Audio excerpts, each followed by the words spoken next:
Bharatiya Janata party ने पिछले 4 साल से इस शब्द का भारतीय राजनीति में खूब इस्तेमाल किया। आज उसमें जो आदेश आया उस पर अभी चर्चा करेंगे। न्यायालय ने, हमारे जस्टिस सिस्टम ने इसमें एक बहुत ऐतिहासिक फैसला दिया है। इसके लिए मैं जुडिशरी का बहुत बहुत धन्यवाद करना चाहता हूं, जज साहब का बहुत बहुत धन्यवाद करना चाहता हूं। आज के इस माहौल में जब सारी संस्थाओं को, सारे अथॉरिटीज को डराया जा रहा है, धमकाया जा रहा है, ऐसे में इतना बड़ा न्याय करने के लिए जज साहब ने वाकई बहुत हिम्मत दिखाई है। मैं उन सभी वकील भाइयों का धन्यवाद करना चाहता हूं जिन्होंने एक एक कदम हम लोगों का साथ दिया, हमारी ये लड़ाई न्यायालय में लड़ी।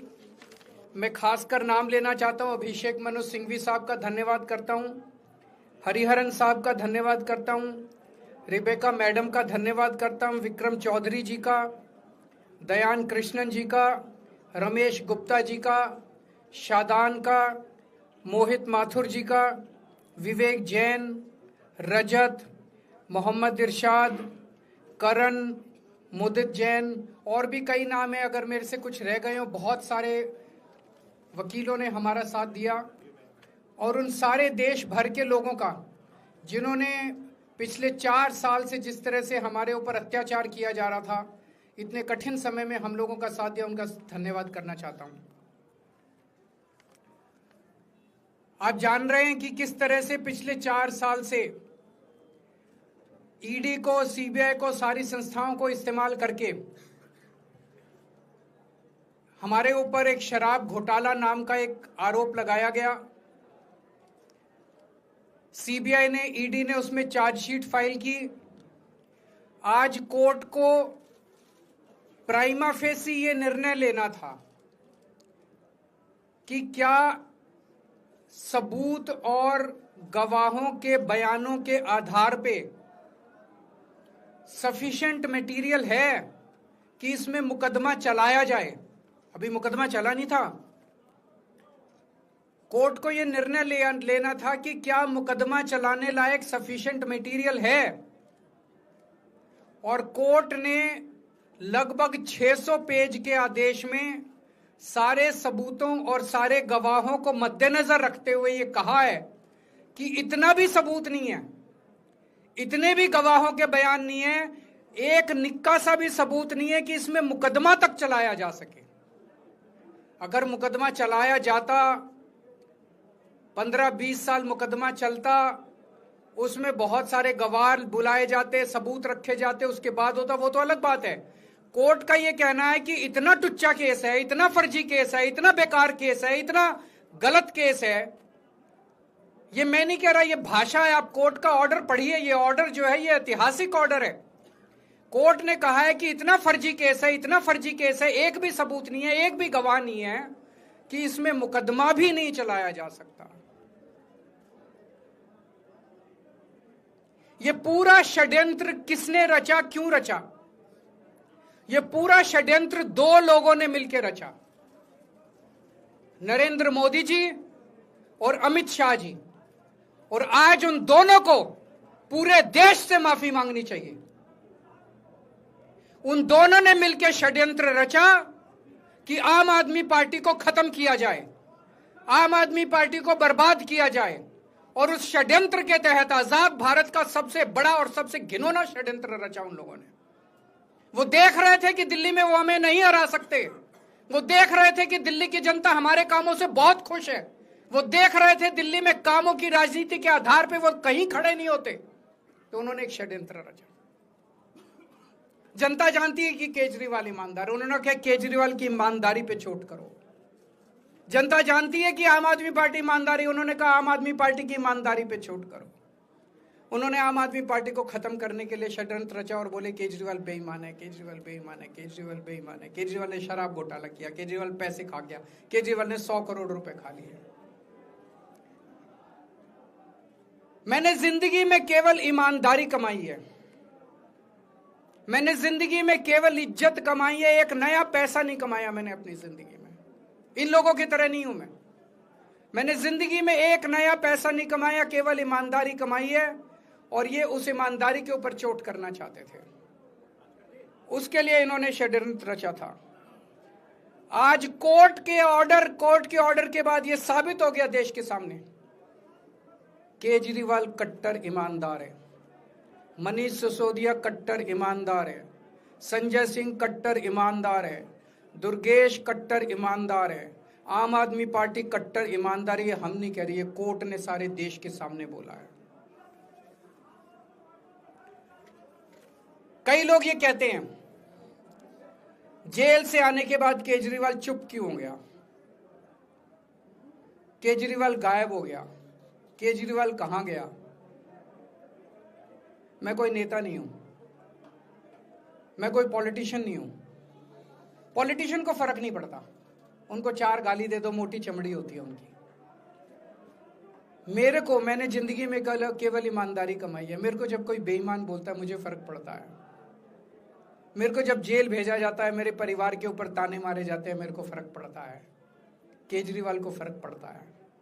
इसलिए मैंने तय किया था कि जब सारे देश के सामने मैं निर्दोष साबित हो जाऊंगा तब तक मैं चुप रहूंगा। आज मेरे दिल से बहुत बड़ा बोझ उतर गया। मैं मोदी जी को कहना चाहता हूं, मोदी जी आपने हमारे ऊपर इतने केस कर लिए, आपने ईडी छोड़ दी, आपने सीबीआई छोड़ दी, आपने पुलिस छोड़ दी, आपने इनकम टैक्स छोड़ दिया हमारे पीछे, आपने जेल भेज दिया हमारे 5 सबसे बड़े नेताओं को।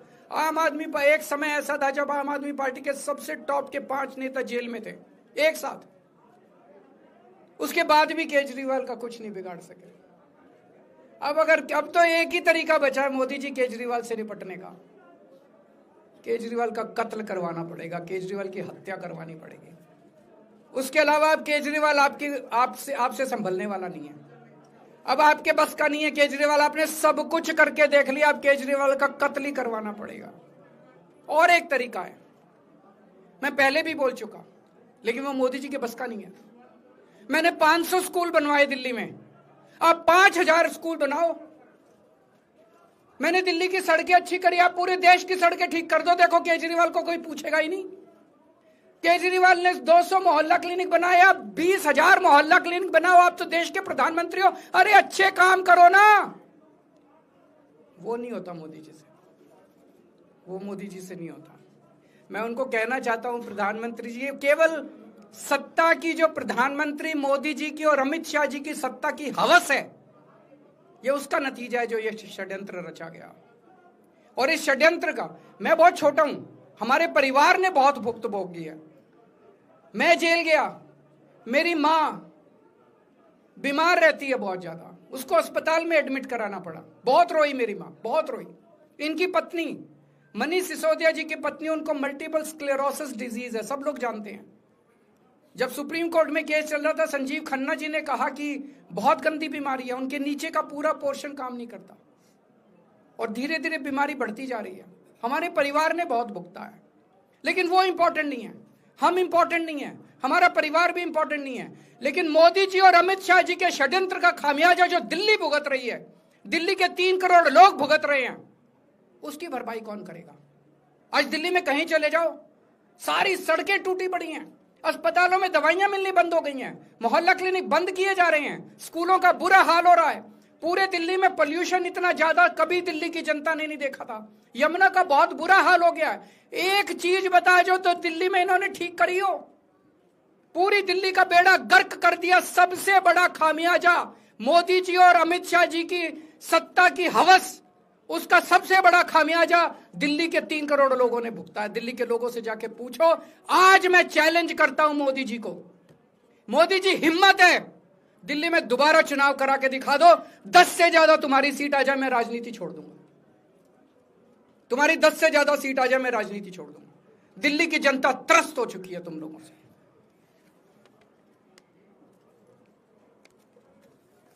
मैं मोदी जी को कहना चाहता हूं, अगर आपने सत्ता हासिल करनी है, कुछ पॉजिटिव काम करके सत्ता हासिल करो। आज देश के सामने इतनी बड़ी बड़ी समस्याएं हैं। आज देश का युवा दुखी है, देश का व्यापारी दुखी है, देश का उद्योगपति दुखी है। आज अमेरिका हमें आंखें दिखा रहा है। मोदी जी की हिम्मत नहीं है जो ट्रंप के खिलाफ एक शब्द बोल दें। ट्रंप के खिलाफ रोज ट्रंप गालियां देता है मोदी जी को, रोज ट्रंप गालियां देता है भारत को, रोज ट्रंप गालियां देता है हमारे देश को। मोदी जी के हमारा प्रधानमंत्री भीगी बिल्ली बना हुआ है। अरे देश संभालिए ना। आपको हमने देश चलाने को दिया था और आप केजरीवाल में उलझ गए, आप आम आदमी पार्टी में उलझ गए। पॉजिटिव काम करके सत्ता हासिल कीजिए, ये नेगेटिव काम करना बंद कीजिए। अगर आपके कोई एक दो प्रश्न है तो। क्या आपको उम्मीद है कि अब ईडी के मामले को भी? ईडी मामला खत्म हो गया। सीबीआई के मामले के बेस पे ईडी था, वो अब फॉर्मेलिटी बची है। हम अगले हफ्ते एप्लीकेशन डालेंगे, ईडी का मामला खत्म हो जाएगा। सबके बीच में कांग्रेस कह रही है कि ये बीजेपी ने जो है कांग्रेस को नुकसान पहुंचाने के लिए आपको जो है राहत दिलवा दी है। मैं आपसे पूछना चाहता हूं, केजरीवाल जेल गया, रॉबर्ट वाड्रा जेल गया, संजय सिंह जेल गया, क्या राहुल गांधी जेल गया, मनीष सिसोदिया जेल गया, सोनिया गांधी जी जेल गई? किस मुंह से बात करते हैं? शर्म नहीं आती कांग्रेसियों को? ले जाए, ले जाए, वो तो ले जाए, उनका हक है। सुप्रीम कोर्ट भी जाएंगे, हाई कोर्ट भी जाएंगे। जैसे निचली कोर्ट में न्याय हुआ ऐसे ऊपरी कोर्ट में भी न्याय हुआ। जब कोई सबूत है ही नहीं, जब कोई गवाह है ही नहीं, तो ऊपर के कोर्ट में भी कहां से लाएंगे सबूत, कहां से लाएंगे गवाह? आज कोई छोटा मोटा उन्होंने डिस्चार्ज कर दिया है हमें, उन्होंने कहा कोई आरोप ही नहीं बनता। इसके अलावा जो इन्वेस्टिगेटिंग ऑफिसर है, इन्वेस्टिगेटिंग ऑफिसर सीबीआई के ऊपर उन्होंने, कोर्ट ने टिप्पणी की है कि सीबीआई अपने दोषी अधिकारियों के खिलाफ डिसिप्लिनरी एक्शन, कभी ऐसा ऑर्डर देखा है? इसका मतलब कितना फर्जी मुकदमा था कि सीबीआई के अफसरों के खिलाफ डिसिप्लिनरी एक्शन लिया जाएगा। आप कुछ कहना चाहते हैं? सर बीजेपी के आपके